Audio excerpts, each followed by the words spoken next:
What's up, dirty cones? Dirty, scurvy, malaria-ridden, scummy cones. It's all said with love. I think, a long time ago, somebody got offended one time that we call you guys cones. And they're like, it sounds like a derogatory term or something.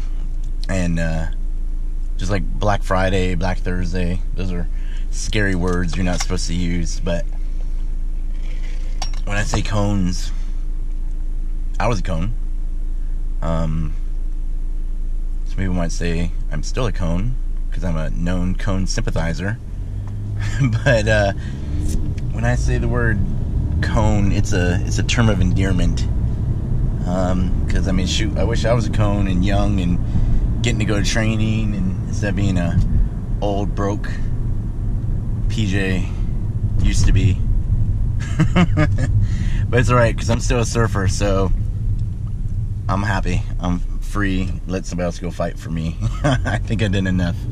Well, you never do enough, but I'm okay with being home and going surfing and catching my sets of swells versus being gone all the time.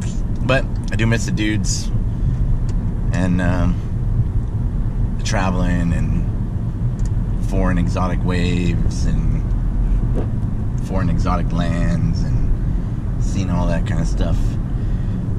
So yesterday the question was, how do you self-actualize, or what are you doing? And so here's a little insight into my mind. So when I was doing underwaters, I would think, okay, there's lava up here, and the lava is activated as soon as I go under the water. And if I come up before touching the crack, that the lava will burn me and kill me and I will die. And therefore I must go all the way to the other side, touch the crack, and then I can come up and then the lava won't get me. If I was on the pull-up bar, the ground was lava, and the only way that the lava was going to go away was if I completed all my pull-ups and hung on the bar as long as I was supposed to, and then the lava would go away. When I'm out, and I'm finally doing the job and things of that nature, I didn't see blood, I didn't see vomit, I didn't see it was water, it was oil, it was anything other than what that was, because if I saw it as blood, maybe I would worry, oh no, like I could get AIDS, or I could, I'm covered in other people's blood and feces and vomit, and I didn't see that because all I saw was, I'm saving somebody's life, I need to do things, and if I'm worried about things like that, I'm not focused on what I'm supposed to be doing, it's not going to go well. I'm not saying you don't wear gloves, I'm not saying you don't have protective barriers. You have to take care of yourself. That's the right answer. You got a family to go home to, you don't want to give them anything. That's the right answer. But I see a homeless person on the side of the road bleeding, I don't have a glove on me, I'm going to do everything I can to protect myself, but I'm not going to stop and worry about what it is, because I'm not going to let it go, well, why'd they die? Well, blah, blah, blah. And then you go, well, it's not your responsibility, there's Good Samaritan laws, there's all that kind of stuff. Very true. But in my heart, in my soul, if I didn't do everything I could do to help another human being, I would feel very bad. And I'm just not going to let it happen. So, self-actualization, good. Self-actualization, maybe bad. I don't know. When I get to heaven or purgatory and I'm like, I did my best, that's all I could do. And and I know that I did my best, and that's why I sleep pretty good at night, because I exhaust myself trying to make the world a better place and racking my brains on how to do it, so I sleep okay. If you want to do something, nothing is going to get in the way of you doing it. A person with a purpose cannot be defeated. There's an LBJ biography. There are 3 very large books. I can't think of the guy's name right now, but he said, power doesn't corrupt. So power doesn't corrupt, power reveals. The person was already corrupted and or not corrupted. So power doesn't do anything but reveal what the person actually was. Alright? Motivation doesn't go away, doesn't disappear. There never was motivation. It's false motivation. So, you know, you're like, oh, I wanted to do the job, but I lost my motivation, you know? Alright, now, the motivation I'm talking about is internal versus external. External, I want to impress my mom, I want to make my family proud, I want to make my country proud, I want whatever externally is your motivation, it will fail you. Your internal motivation, I want to make the world a better place. I want to add some measure of grace to the world. I want to make the world a better place for my children. I want to make a better place for me. I want to make the better place for you. I like to help people. I want to help people. I want to make sure that people get home so they can go have more children and live a long, happy life. I want to make sure this person gets home because they might be the next president of the United States. I want to make sure this person gets home, I don't know, just because I would want somebody to make sure I got home. Buddy breathing. I want you to breathe more than I want to breathe.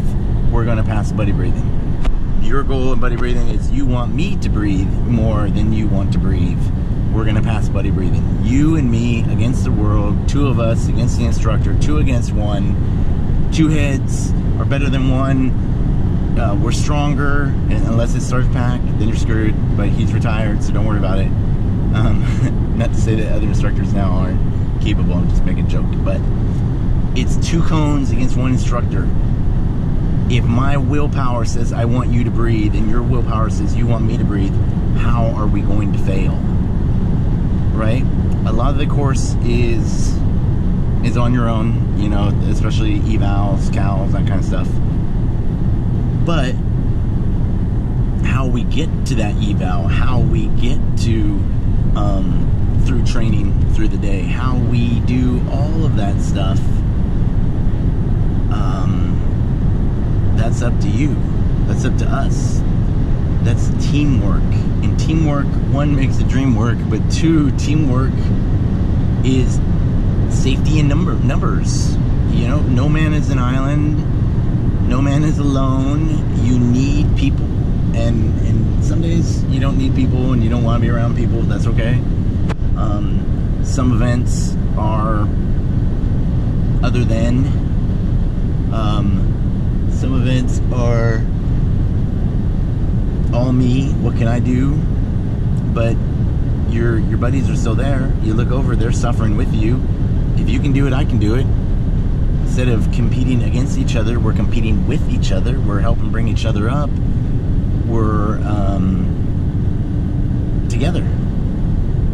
We'll either die alone or we'll hang together. That's okay. As long as we die together, that's all that matters. So, the way I look at things might be a little bit different, and maybe we can ask Brian, like, what's your self-actualization? What do you tell yourself? What are you thinking? I'm just thinking I can't fail.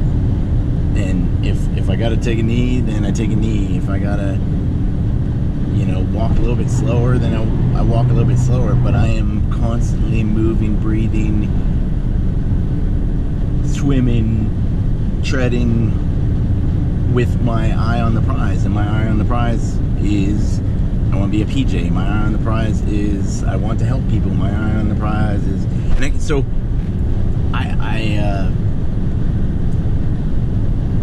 I'm about to graduate Kirtland, and I'm thinking that when I get my beret, that the clouds will part and angels will sing, and I'll have my, like, whoa, like all the answers will be there.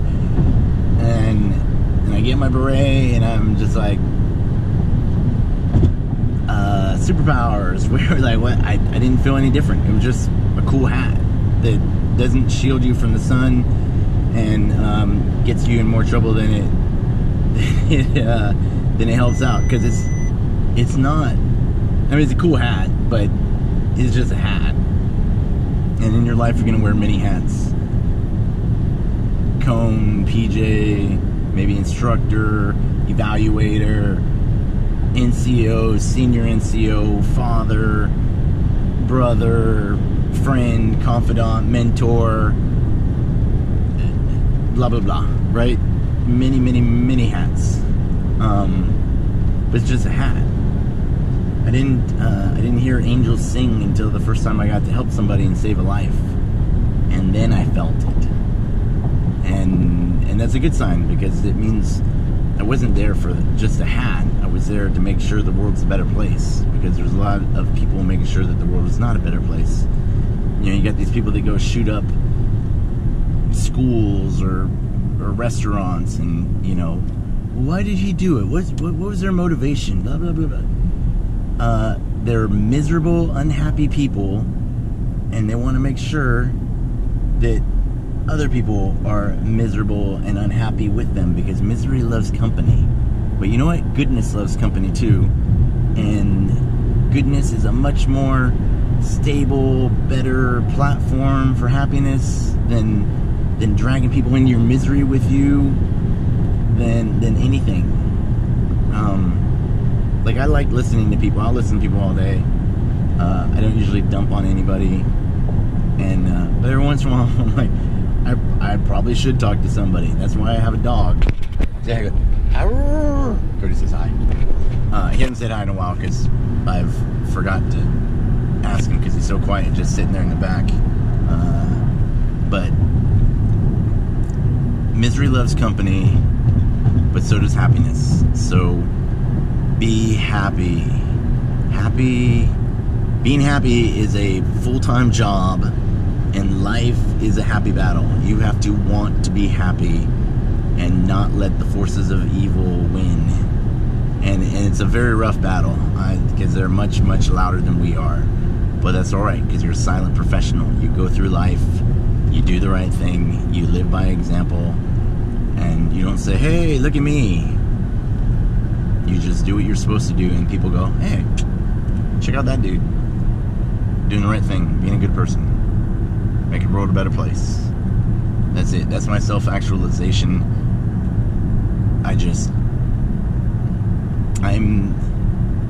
I'm the me that I want to be. I'm the me that I'm trying to be. I'm the me that I almost am. I'm the me.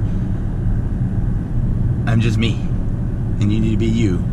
And there's no other me, and there's no other you, and there's no better me, and there's no better you. And I'm no better than you, and you're no better than me. But that's it. You just be. So be the best you that you can be. Work harder, work smarter, work better, get good rest, and you'll get there.